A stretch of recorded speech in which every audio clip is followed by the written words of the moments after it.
The desert breathed heat like a dying creature, each exhalation shimmering off the baked earth in waves that distorted the horizon into liquid mirages. Above vultures inscribed lazy spirals against the pitiless blue, their shadows sliding across the dusty town square like dark prophecies made manifest. The air hung thick as honey dents, with the mingled scents of horse sweat, human desperation. And something else, something that tasted of copper and approaching violence. Nantan crouched behind a weathered wagon wheel, the splintered wood rough against his palm as he gripped his bow. Each heartbeat sent fresh fire through his damaged leg, the old wound singing its familiar song of limitation and endurance.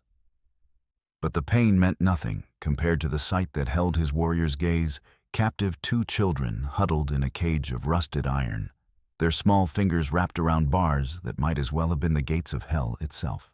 The girl possessed that particular shade of golden hair that caught sunlight and held it prisoner, though now it hung matted with 3 weeks of suffering.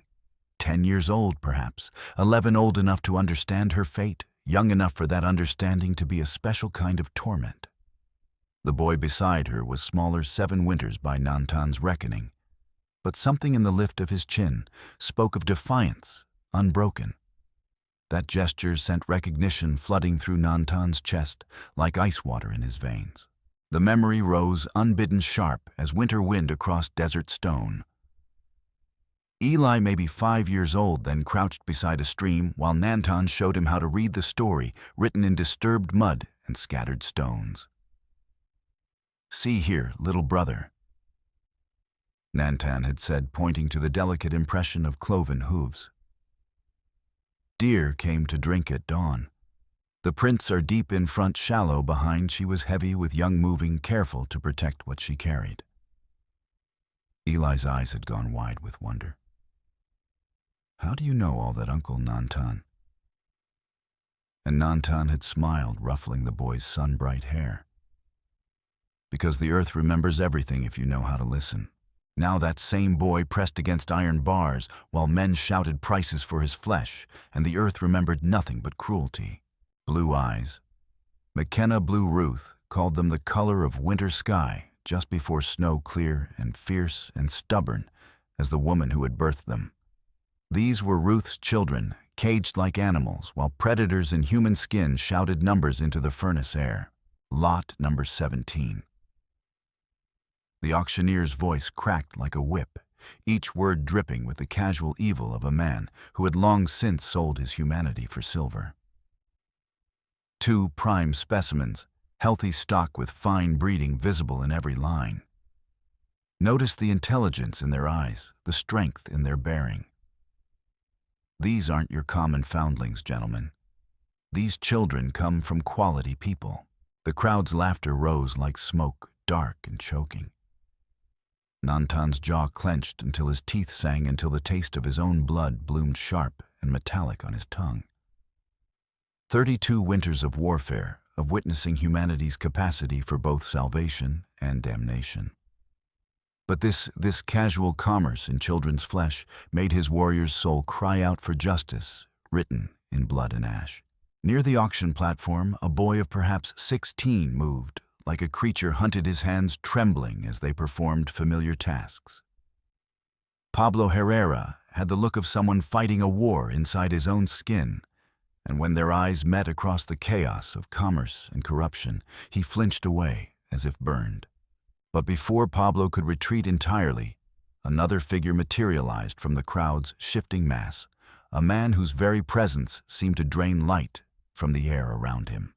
Jake Sutter moved with predatory confidence, his hand falling on Pablo's shoulder with possessive weight. "Having second thoughts, boy." Sutter's voice carried the casual cruelty of a man who enjoyed others' discomfort.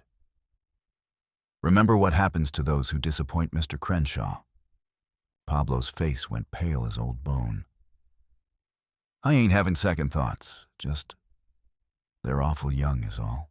Young means they'll last longer, fetch better prices down the line." Sutter's grip tightened until Pablo winced. "Besides, their mama's been causing problems for decent folks like us. Woman needs to learn her place in the natural order." But they're just children. They're merchandise.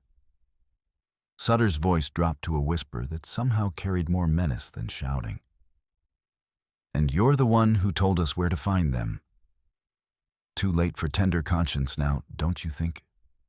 The exchange lasted perhaps 30 seconds, but Nantan caught enough to understand the dynamics at play. Pablo's guilt wasn't theoretical, it was specific personal crushing.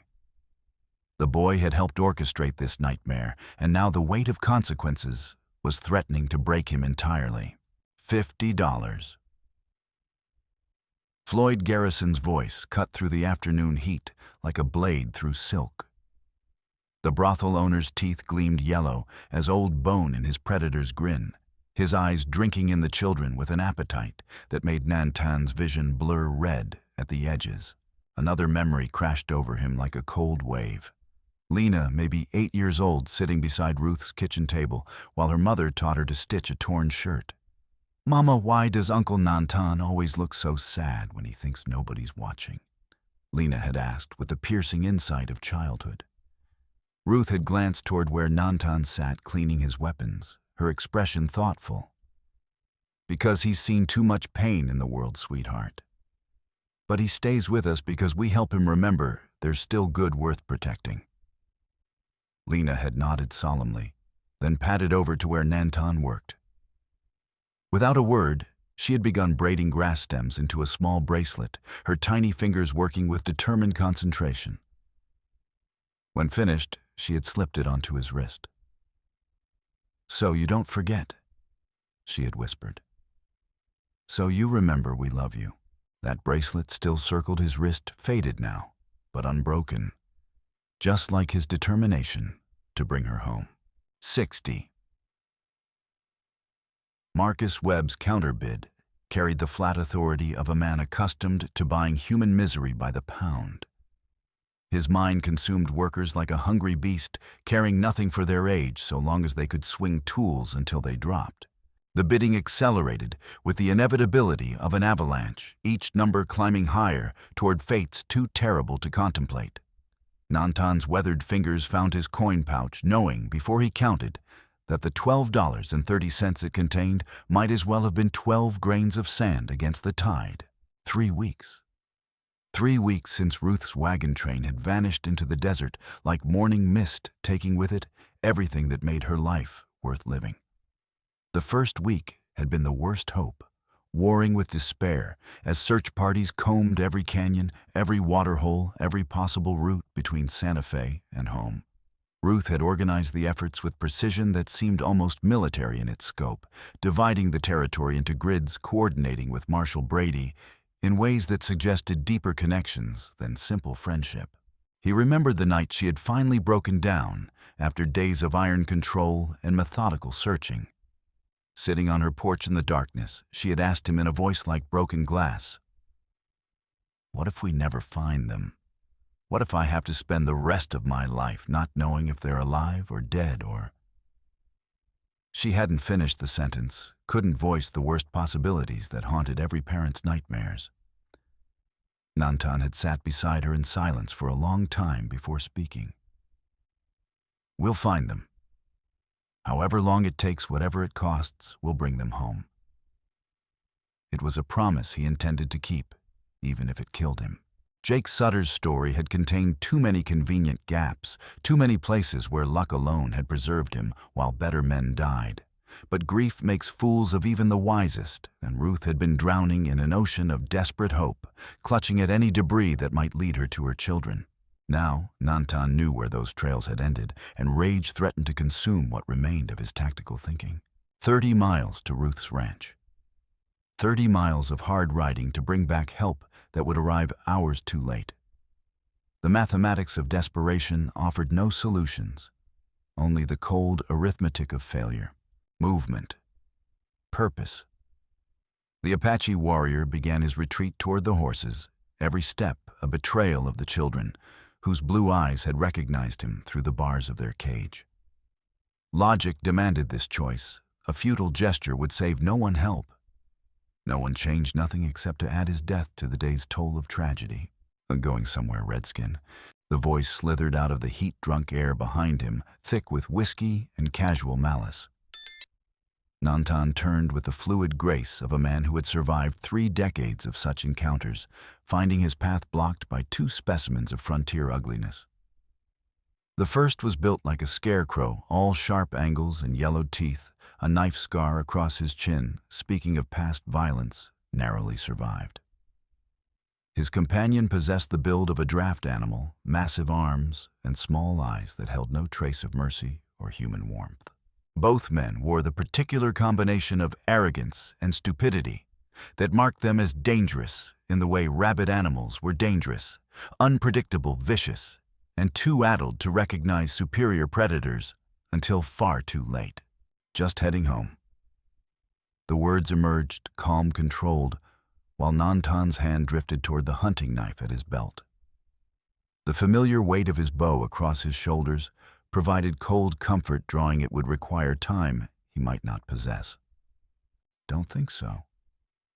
The scarecrow leaned closer, his breath, a cloud of decay and stale alcohol that made the desert air seem sweet by comparison. Saw you watching them kids like you had ideas. Maybe you need schooling about where your kind belongs in the natural order of things. $75. Garrison's bid cracked across the square like thunder before a storm. The scarecrow's hand dropped to his knife hilt with practiced ease. See, problem with you people is you don't understand boundaries. Think you can just walk into civilized places and act like you belong. His companion grunted agreement, shifting his weight in the manner of a man preparing for violence. Should have stayed on your reservation, Injun. Nothing for you here but trouble. They were spreading out now, flanking him with the practiced ease of men who had done this before. Multiple victims, probably caught alone and far from help. Nantan could read their intentions as clearly as tracking signs in soft earth if they would hurt him for entertainment. First, kill him for convenience. Second, $80. Webb's voice carried across the square like a death sentence. The scarecrow lunged with the clumsy aggression of a drunk, confident in his prey's helplessness. His rusty blade sought Nantan's ribs with practiced hunger, following a trajectory that would have opened vital organs to the desert air. But the Apache warrior moved like water, like wind, like all the elements that had shaped him in the desert's harsh embrace. His hand closed on the attacker's wrist with iron precision, twisted with surgical efficiency, until bones snapped like dry kindling in autumn fire. The knife fell into dust that drank its metal song. The scarecrow screamed high and shrill as a hawk's cry. Nantan claimed the blade as his own, feeling its familiar weight settle into his palm like an old friend returning from distant travels. But the bull-bodied guard was already swinging his club with the devastating power of a man accustomed to ending fights before they truly began. The weapon, a length of hickory seasoned hard as stone cut through air, with a whistle that spoke of split skulls and shattered dreams. Nantan's injured leg betrayed him at the crucial instant. 4 years since the cavalry bullet had shattered bone and nerve, 4 years of careful compensation and adapted movement.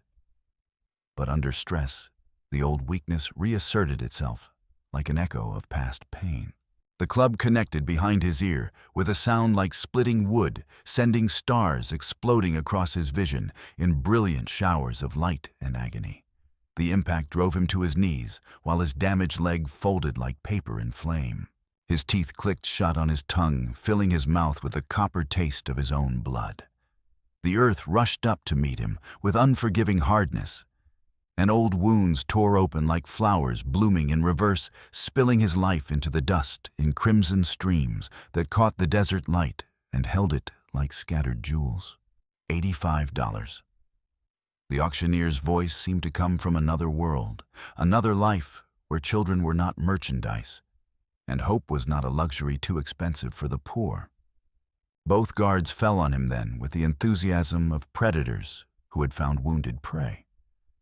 Boots descended like hail, each impact, sending fresh lightning through his nervous system. Fists followed, and curses, and the particular viciousness that comes from men who enjoy inflicting pain on those unable to resist. He rolled with desperate fluidity, slashed upward with his stolen blade, opened the scarecrow's thigh in a red line that sent the man staggering backward with renewed screams. But the bull-shouldered guard's boot caught his ribs, and something cracked with the sound of breaking pottery. Fresh pain bloomed across his chest like crimson flowers in a garden of agony. Each breath became a conscious effort, each heartbeat a small victory against the darkness that pressed at the edges of his vision. More shapes were converging through the heat shimmer, now drawn by the prospect of violence, like carrion birds to fresh death. Their voices carried anticipation, and blood-hunger entertainment was rare in this desert town. And watching an Apache warrior beaten to death would provide conversation for months. Nantan's strength was bleeding away, with each heartbeat pooling in the dust beneath him like spilled wine. Soon, he would be too weak to fight, too weak to run, too weak to matter in this cruel arithmetic of power and helplessness. Desperation lent him wings. He gained his feet through sheer force of will, stumbled toward the nearest cover, a freight wagon heavy with grain sacks that seemed to shimmer in the afternoon heat, like a mirage of salvation. His pursuers were too drunk, he too determined. Somehow he reached the wagon's shelter as a bullet whined past his ear close enough to singe the hair. Going twice. The auctioneer's voice pursued him like a hunting hound, each syllable another nail in the coffin of his failure. Nantan pressed his back against the wagon wheel, feeling the rough wood drink his blood, while his heart hammered against his ribs like a caged bird seeking freedom. His breathing came in short, sharp pants that tasted of copper and defeat. Each inhalation sent fresh daggers through his damaged ribs, reminding him that his body was failing even as his spirit refused to surrender. Through gaps in the wagon's planking, he could see his hunters spreading out with the methodical patience of men who knew their quarry was trapped. They moved like wolves around wounded prey, confident, unhurried, savoring the approaching kill. Time was bleeding away as surely as his strength, each second bringing Lena and Eli closer to fates beyond redemption. Soon, he would be too weak to fight, too weak to run, too weak to make any difference in the cruel mathematics that governed this place. The heat pressed down like a physical weight, turning the air thick and hard to breathe. Sweat mixed with blood on his face, salt stinging his eyes and making his vision blur at the edges. Somewhere in the distance, children cried behind iron bars, while men reduced their lives to numbers shouted into the merciless air. "Señor." The whisper came from behind him, soft as wind through sage grass. Pablo Herrera crouched in the shadow of a water barrel, his young face etched with lines that belonged on someone 3 times his age. Tears had cut channels through the dust on his cheeks, and his hands trembled like leaves in a storm that existed only in his own soul. The boy's eyes held a particular kind of anguish, not the clean pain of physical injury, but the deeper torment of moral wounds that might never heal. This was someone wrestling with demons that had names and faces, someone drowning in the consequences of choices that had seemed so simple when hunger was the only consideration. "You see them." Nantan's voice emerged as little more than a croak, each word carefully rationed against his dwindling strength. "The children in the cage," Pablo nodded, his dark eyes swimming with what looked like self-hatred deep enough to drown in. "See. I see what I have done to them. See what my choices have cost." The boy's voice cracked like pottery under stress, each word weighted with guilt that seemed too heavy for such young shoulders to bear. But beneath the anguish, Nantan detected something else, a core of determination that hadn't yet been crushed by the weight of consequences. "You need distraction. Stop this auction." The effort of speaking sent fresh daggers through Nantan's skull, but urgency drove him past the pain that threatened to steal his consciousness.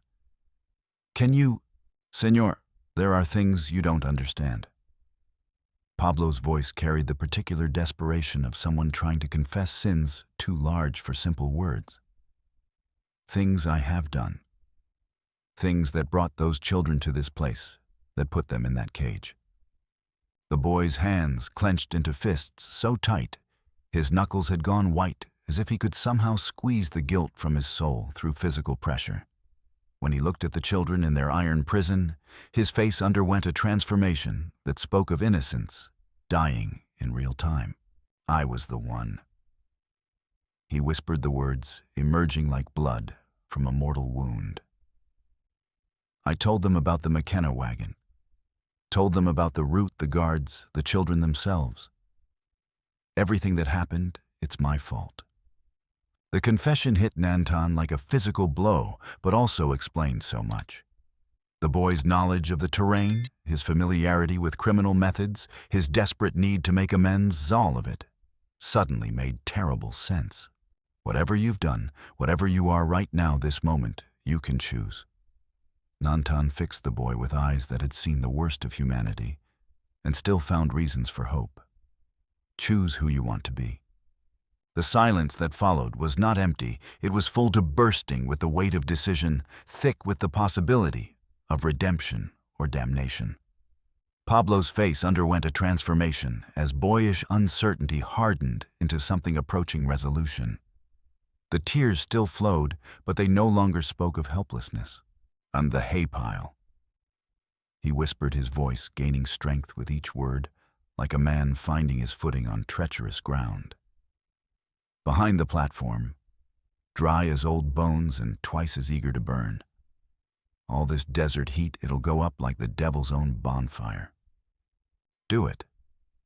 The words cost Nantan more strength than he could afford, but some things were worth any price. But careful. These men kill like breathing without thought or mercy. Pablo's smile held no humor, only the terrible clarity of someone who had nothing left to lose and everything to prove. They might kill me anyway, senor. But at least this time I choose the reason why.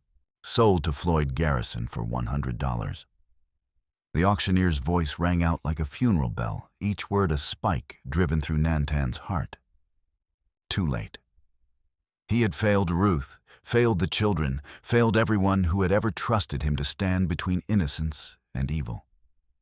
2 precious lives would now disappear into whatever hell Garrison had prepared for them, and all his warrior's training meant nothing against the simple arithmetic of being too slow, too weak, too human. But then Pablo struck his match, and the world caught fire with the fury of righteous vengeance finally given form. The hay pile didn't simply burn. It exploded into flame with a violence that seemed to draw its rage directly from the sun above. 20-foot tongues of fire licked at the sky, while black smoke boiled upward in a column that could be seen for miles, a signal beacon of chaos unleashed in the heart of ordered evil. The heat struck like a physical blow, forcing men to shield their faces and stumble backward from the sudden inferno that turned afternoon into hell. Sparks rode the desert wind like tiny messengers of destruction, igniting everything they touched with indiscriminate hunger for combustion. Horses screamed in primal terror, their eyes rolling white as they fought restraints that suddenly seemed flimsy as spider webs. Someone fired a gun, whether in panic or purpose, no one could say. And suddenly the air filled with the crack of gunpowder and the whine of lead-seeking flesh with deadly intent. Men shouted contradictory orders, their carefully maintained hierarchy dissolving as individual survival instincts overrode group discipline. Some ran toward the fire with buckets, others away from it with valuable goods. Most simply stood paralyzed by the speed with which their organized enterprise had collapsed into primal chaos. Order collapsed into pandemonium.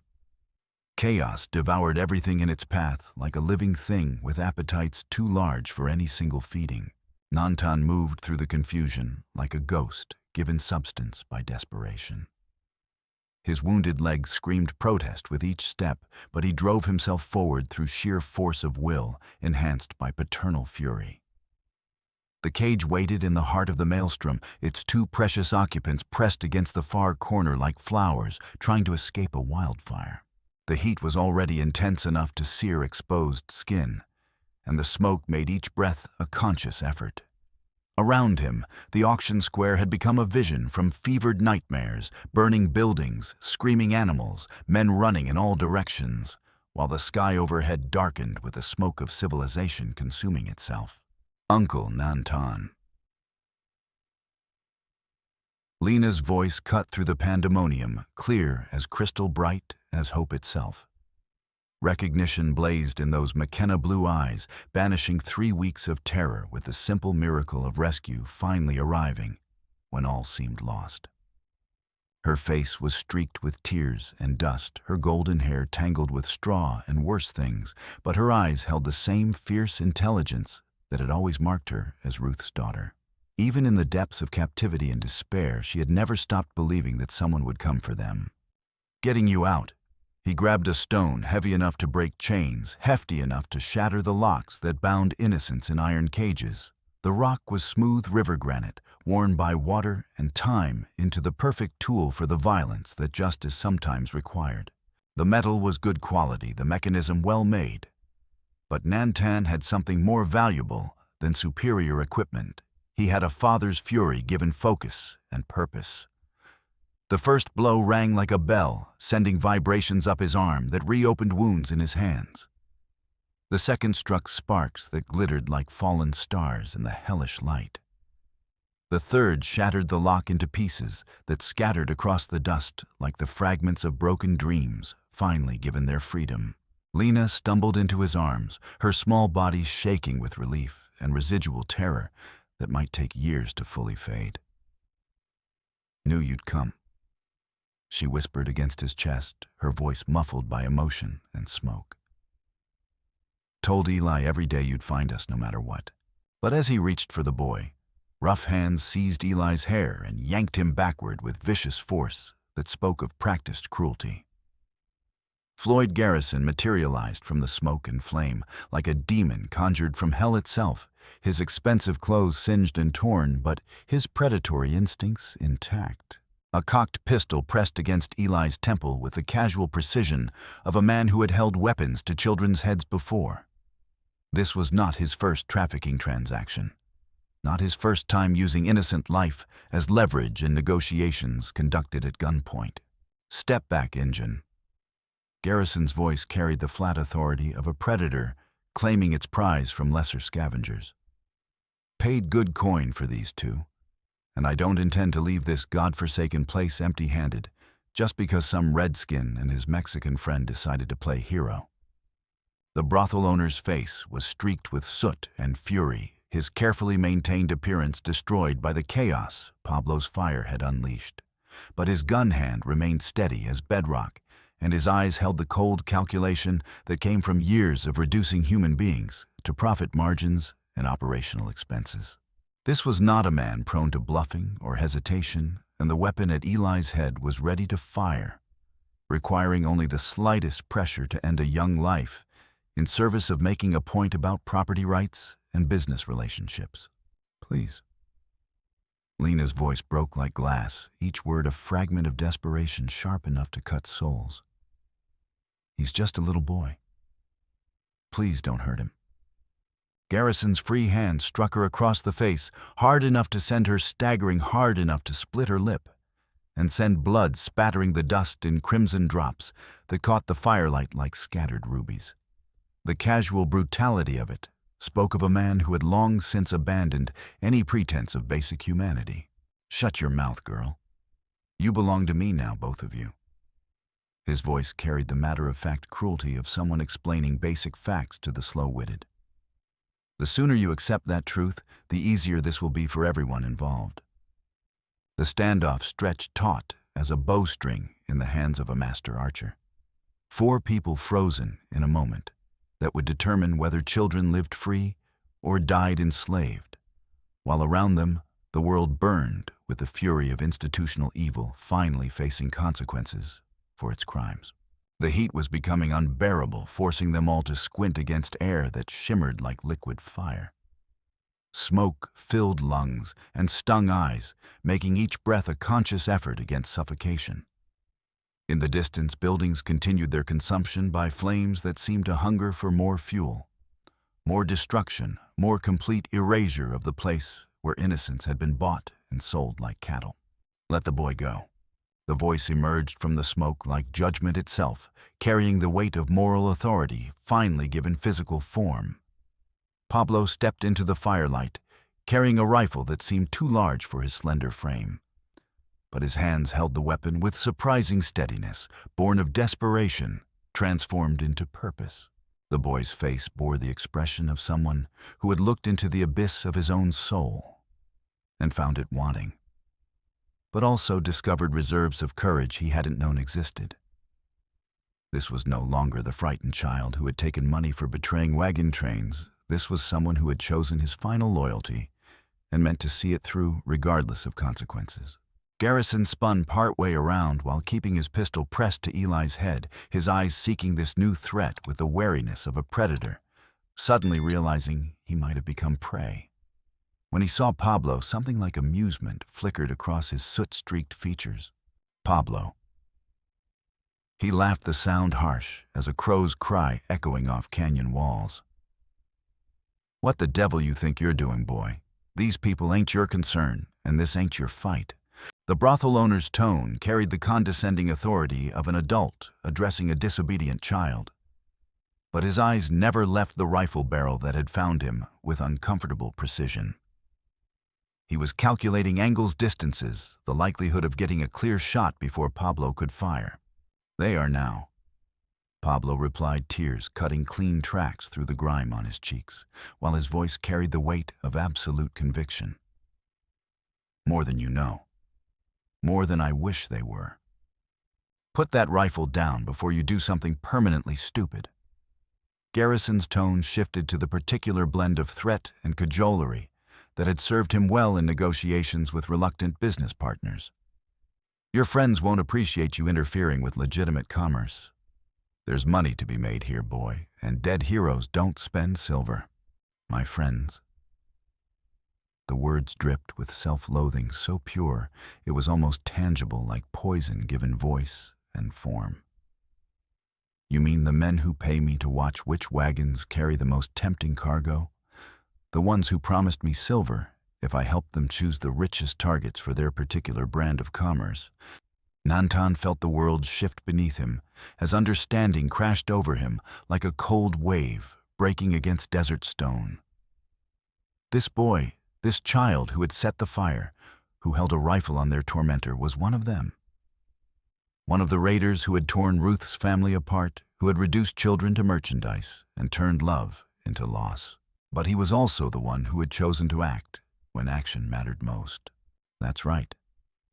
Pablo continued, his voice growing stronger with each confession, as if truth was giving him strength that deception had stolen. "I helped them choose the McKenna wagon. Told them about the children, the route, the guards who would be protecting them. I scouted for them, spied for them, sold innocent people's lives for coin enough to buy a few more meals and a place to sleep out of the rain." Eli whimpered, a sound like a wounded animal that cut through Pablo like a physical blow.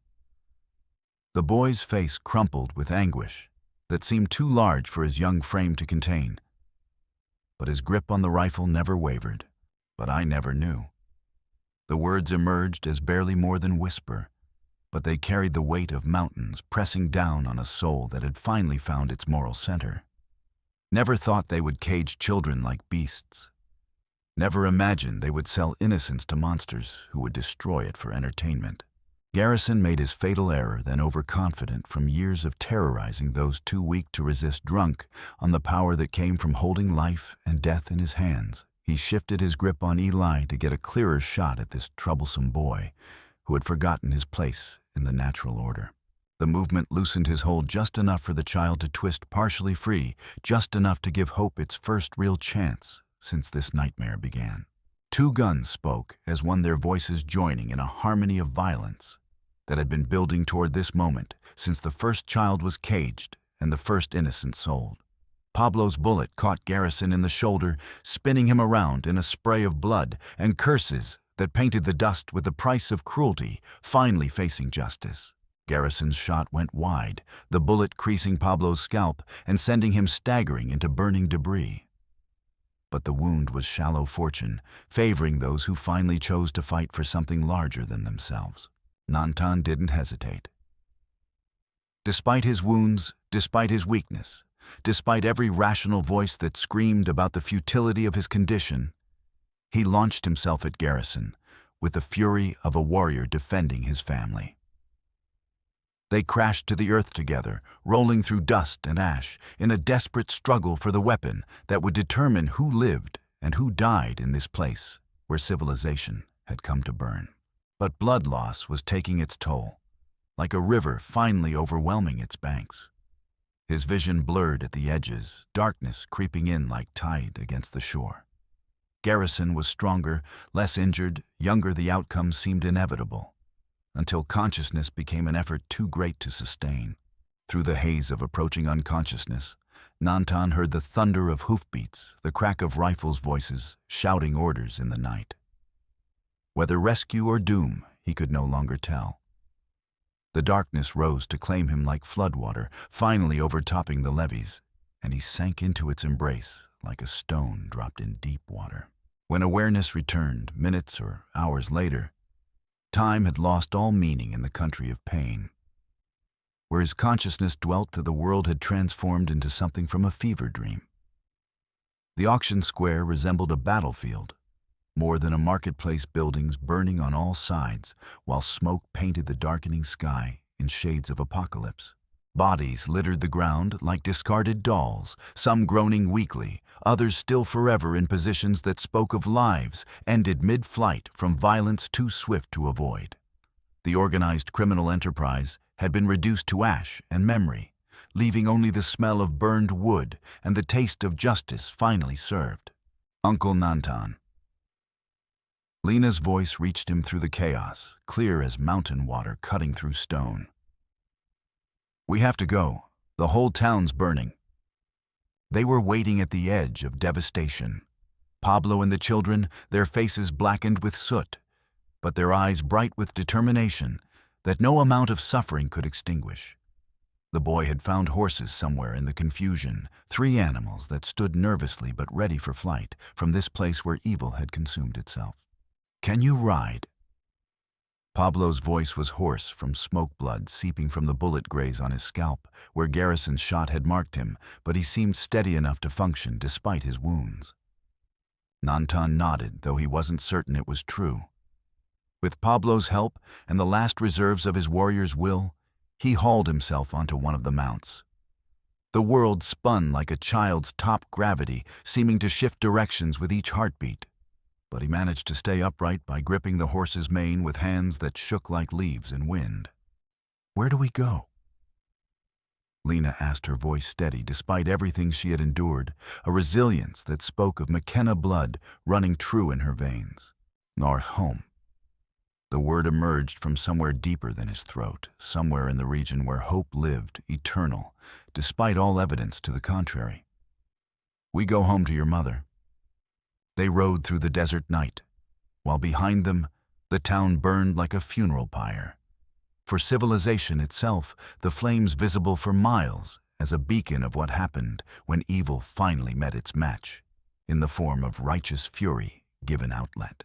The horses were tired, but game responding to the urgency in their riders' voices, with the heart that made survival possible in this harsh land where weakness meant death and strength was measured not in muscles, but in the willingness to continue when all seemed lost. Nantan clung to his mount's mane while waves of pain and weakness washed over him with each stride. His ribs sent daggers through his chest. With every jolt, his leg wound bled freely into the saddle leather, and the taste of copper filled his mouth completely. Only will and love kept him upright. Only duty and devotion held darkness at bay, long enough to see this mission through to whatever end awaited. Pablo proved invaluable, as guide his intimate knowledge of the country, steering them away from main trails where pursuit might find them. The boy carried the terrain in his memory like a map, written in guilt and necessity, every waterhole, every shortcut, every place where a small group might hide from larger forces with violence on their minds. But he also carried burdens heavier than physical injury. Guilt etched lines in his young face that belonged on someone 3 times his age, and every mile they traveled seemed to add weight to the load of responsibility he had chosen to bear.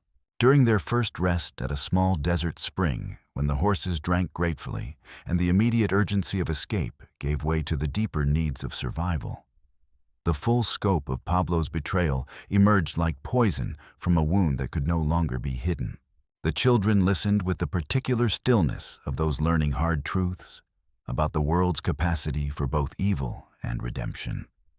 Their faces showed no hatred, no accusation, only the intense concentration of young minds trying to understand complexities that most adults spent lifetimes avoiding. 2 years I worked for them, Pablo whispered, staring at his hands as if they were stained with blood that water could never wash clean. Ever since the cholera took my parents and left me begging scraps in the street like a mongrel dog. Crenshaw found me stealing bread and offered a choice: serve him or starve. His voice carried the particular flatness that came from recounting events too painful for emotion. But beneath the surface currents of self-hatred ran deep as underground rivers, cutting through stone. What did you do for them? Lena's question held no accusation, only the genuine curiosity of a child trying to understand a world that seemed determined to confuse and terrify in equal measure. Pablo's silence stretched like a held breath before breaking on the rocks of necessity. Watched the roads. Counted wagons, noted which looked prosperous, which routes they favored, how many guards they carried. Small and innocent-looking, I could move around without drawing attention. People see a hungry boy and think nothing of it, just another orphan trying to survive. He stood up abruptly, pacing to the edge of their small circle of firelight, like a caged animal seeking escape from invisible bars. I had a whole system worked out. Different signals for different types of cargo-coded messages for reporting guard strength and weapons. I was good at it, too good. But you helped us. Eli pointed out with 7-year-old logic that cut straight to the heart of things, bypassing the complexities that adults used to avoid simple truths. The least I could do. Pablo replied, his voice thick with emotion that threatened to strangle the words before they could emerge. When I saw you in that cage, realized what my information had caused, couldn't live with myself if I didn't try to make it right. The memories rose in Pablo's mind, like waters seeping through cracked stone, each one a fresh weight added to the burden he carried. Watching the McKenna wagon train from a hilltop, counting guards, and noting the children who played in the dust during evening stops. Following them for 3 days, mapping their route and timing their movements with the precision of a hunter stalking prey. Sending coded signals to Crenshaw's men, never imagining that those laughing children would end up in iron cages. He remembered the payment, too, $20 silver that had seemed like a fortune to a boy who usually counted wealth in terms of meals and nights with a roof overhead. He had bought new clothes, real boots, enough food to fill his belly for the first time in months. The money had lasted 2 weeks before poverty reclaimed him, but the consequences of earning it would follow him forever. Nantan studied the boy through his pain-clouded vision, seeing beyond the guilt to something worth salvaging. Character wasn't about never making mistakes. It was about what you did when faced with the consequences of those mistakes. And when faced with the ultimate choice between old loyalties and what was right, Pablo had chosen correctly. You made the right choice when it mattered. Nantan said finally, the words carrying all the absolution he could offer. That's what counts now. But how many others? Pablo's voice cracked like pottery under stress. How many other families did I help destroy? How many children are suffering because I took their silver and betrayed people who never did me any harm? The question hung in the desert air, like smoke from a dying fire, unanswerable and terrible in its implications. Lena reached out and took Pablo's hand in her small fingers, the gesture simple but carrying weight that no words could match. You can't change what happened, she said with the wisdom that sometimes visited children when adults had run out of answers. But you can choose what happens next. As they resumed their journey, the miles passed in a blur of stars and suffering, each hoofbeat carrying them closer to home or deeper into danger, they couldn't know which, until they arrived at whatever waited for them in the darkness ahead. The desert stretched endlessly in all directions, broken only by the occasional mesa rising like sleeping giants from the floor of creation. Heat was finally beginning to fade with the sun's absence, but the air still held warmth enough to sap strength from bodies already pushed beyond their normal limits. But it was during this quieter portion of their journey, when the immediate crisis of escape had given way to the longer trial of endurance, that Nantan began to notice things that should have been there, but weren't. No pursuit. No dust clouds on the horizon behind them, no sounds of horses being pushed hard in chase. After the chaos they had left behind, after the destruction of an entire criminal enterprise, someone should have been following them. The fact that no one was suggested either complete disorganization among their enemies or Pablo, he said during their next brief rest, his voice thoughtful rather than urgent. Crenshaw's main force, where would they be right now? The boy looked up from checking his horse's hooves for stones, his face troubled by the same realization that had been growing in Nantan's mind. If they're following the plan we discussed, they should be moving on your ranch about now. Hit it while everyone's distracted by the search for the children. Understanding crashed over Nantan like cold water thrown in the face of a dreaming man. The auction, the chaos, even their successful escape, all of it might have been a diversion drawing attention away from the real target. While they had been fighting for the children's freedom, Crenshaw's main force could have been moving into position to strike at Ruth's undefended ranch. How many men? Nantan asked, though he already feared the answer. 15, maybe 20 if the Colorado reinforcements arrived on schedule. All of them experienced fighters well armed and led by a man who knows how to plan an operation. The mathematics were sobering. Ruth would have Maria and Pete to help defend the ranch, but 3 people against 20 professionals was no contest at all. Even if they had warning, even if they were ready, the odds were overwhelming. And if Crenshaw's timing was precise, if he had planned for the auction and the ranch attack to happen simultaneously, then Ruth might already be dead or captured. The trading post burned everything they had worked to build, reduced to ash and memory. We have to move faster, Nantan said, forcing his battered body back onto his horse, despite protests from wounds that were far from healed. Senor, you're barely staying conscious as it is, Pablo protested. If you push too hard, if we arrive too late, it won't matter whether I'm conscious or not. Nantan's voice carried the flat finality of a man who had looked at an impossible situation and chosen the only available path forward. Ruth saved my life once. Now it's time to return the favor.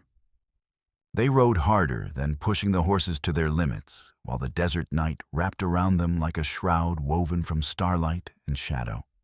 Behind them, the glow of the burning town slowly faded until it was just another memory of violence in a land that had seen too much of both. Ahead lay Ruth's ranch and whatever fate awaited them in the darkness of an uncertain dawn.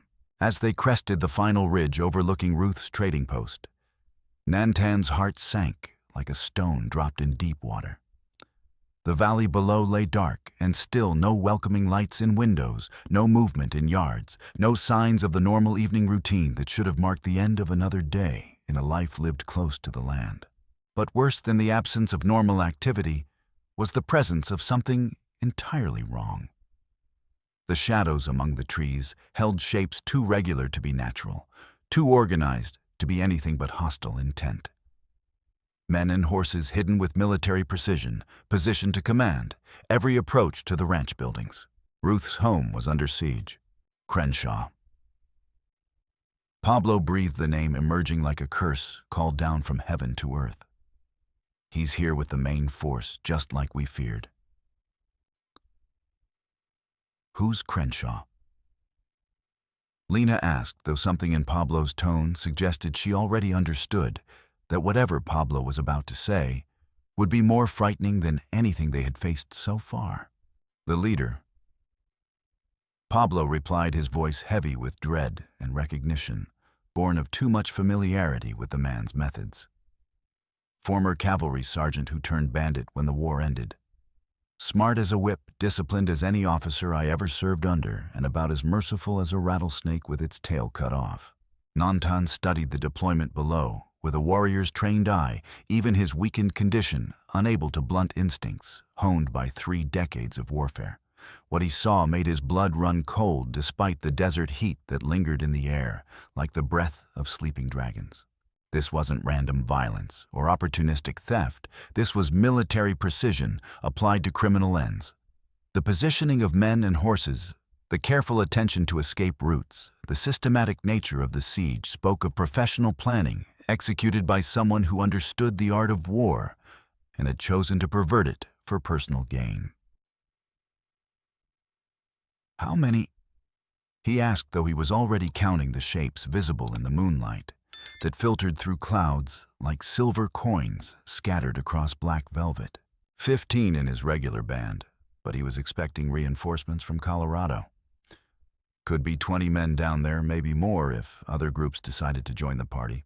The mathematics were sobering enough to crush hope entirely.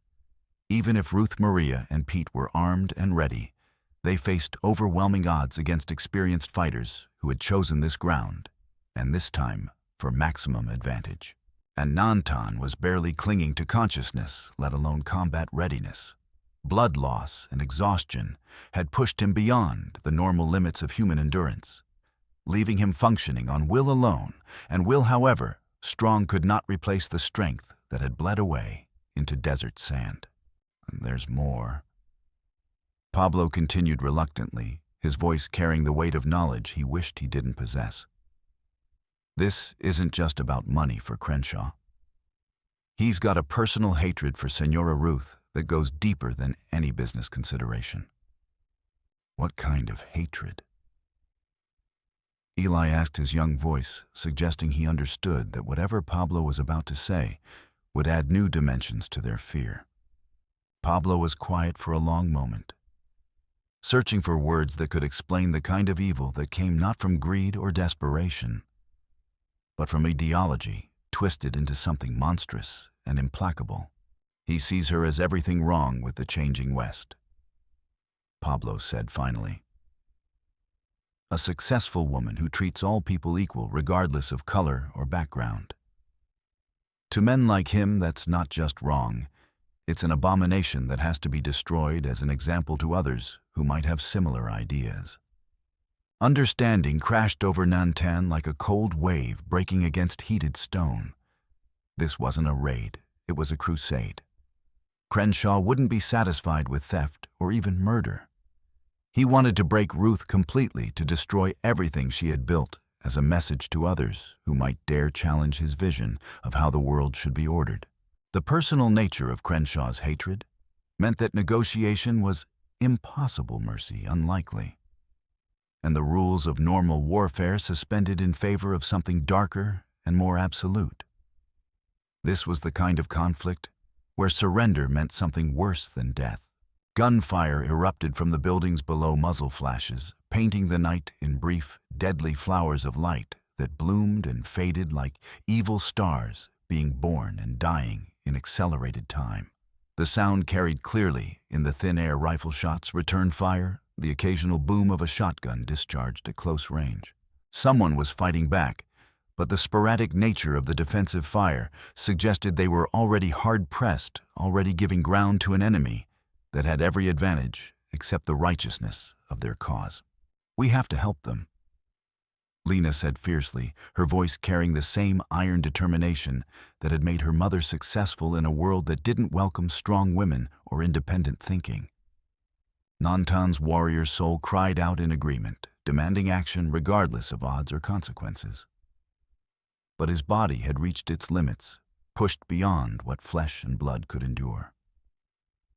In his current condition, he would be liability rather than asset, another burden for others to carry, rather than a force capable of changing the outcome of battles. But looking at the children's faces, seeing their absolute refusal to abandon family, their willingness to face any danger for the people they loved, he realized that sometimes the impossible was the only option left to those who refused to accept defeat. The arithmetic of desperation offered no solutions, but it did provide clarity about what had to be attempted, regardless of probability of success. Pablo, he said, his voice barely above a whisper, but carrying absolute authority earned through decades of leading men into situations where courage was the only currency that mattered. You know his methods better than anyone. How would you break this siege? The boy studied the scene below, with the eye of someone who had scouted many such operations for the enemy, his knowledge tainted by its criminal source, but invaluable for understanding how Crenshaw thought and planned. He won't assault directly unless forced to, Pablo said after a moment of careful observation. Too much risk to his own men, and he's got time on his side. He'll try to starve them out or force them into the open, maybe threaten to burn the buildings, take hostages, if he can catch anyone outside the perimeter. How long can they hold? Depends on ammunition and supplies, but also on how patient Crenshaw wants to be. If he's in a hurry, he might try something more direct.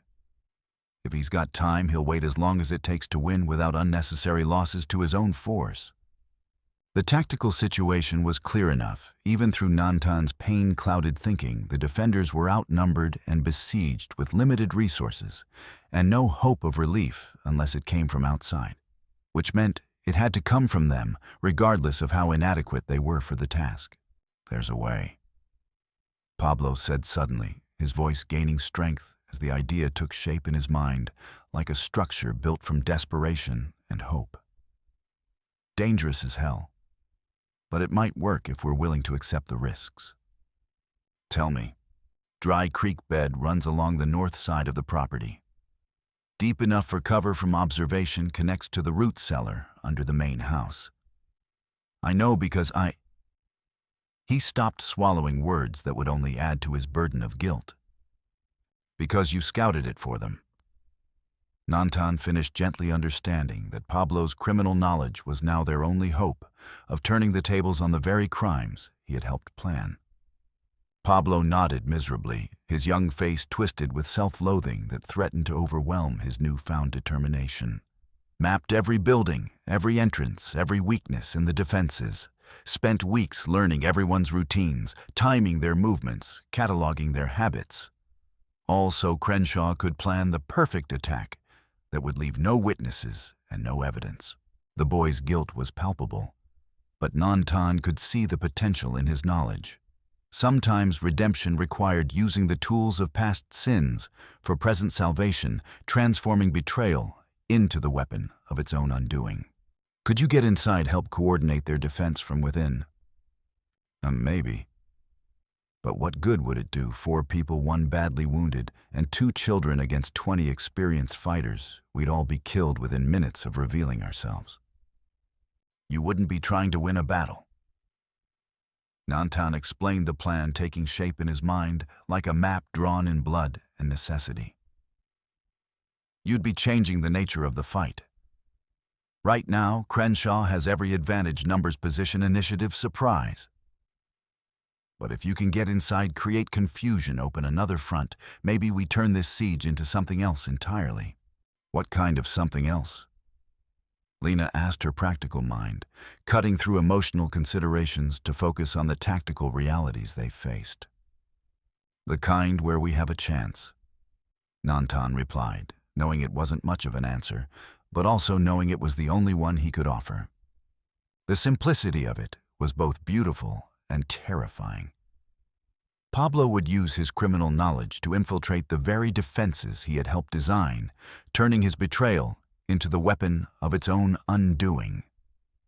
The children would help create diversions and misdirection from outside, and Nantan would do whatever his failing body would allow, fighting from a distance with bow and whatever arrows remained to him.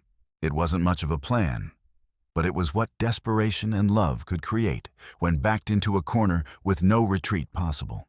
One more thing, Pablo said reluctantly, his voice heavy with information he wished he didn't possess. Crenshaw isn't just here for revenge, though that's certainly part of it.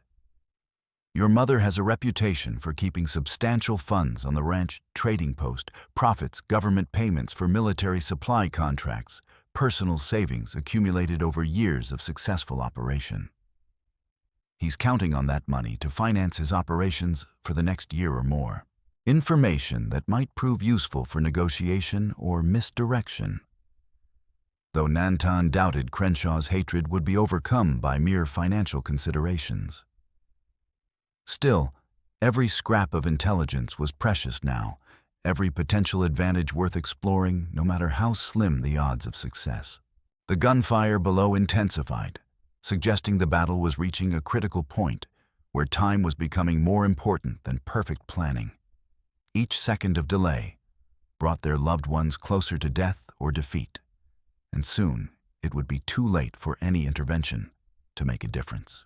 "We do this," Nantan said finally, putting all his remaining authority into words that barely rose above a whisper, but carried the weight of absolute commitment. Pablo takes the creek route, gets inside, helps coordinate defense from within. We create diversions from up here, make Crenshaw think he's facing attacks from multiple directions and larger forces than he actually is. Both children nodded with the solemnity of soldiers accepting a mission from which they might not return. They understood the stakes, accepted the risks, embraced the responsibility that most adults would flee rather than face. "How will I know when to move?" Pablo asked, checking his rifle and the ammunition he had salvaged from their escape from town. "When you hear my war cry," Nantan replied, his voice carrying echoes of battles fought and won across decades of warfare. Sound carries far in this desert air. When you hear it, you'll know time has come to choose who we really are. Pablo looked at Lena and Eli with something approaching wonder, seeing in their young faces the kind of courage that had built civilizations and toppled empires. "When I first saw you in that cage, thought you were just helpless victims waiting for someone else to save them. I was wrong. You're warriors, both of you." "We're McKennas," Lena replied simply, as if that single word explained everything about their refusal to surrender, their willingness to fight against impossible odds, their determination to protect the people they loved, regardless of the cost to themselves. And perhaps it did explain everything that mattered. Pablo vanished into the darkness like a ghost seeking redemption, moving with skills learned in service to evil, but now dedicated to good.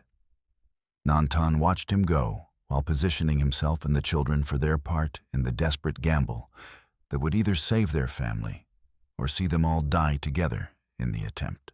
His strength was nearly gone, his vision blurring at the edges where darkness pressed in like tidewater against a failing dam.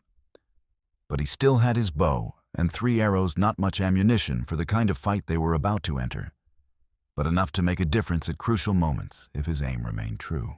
The siege of Ruth McKenna's ranch was about to become something else entirely, and all of them were about to discover what they were truly made of when everything they loved hung in the balance.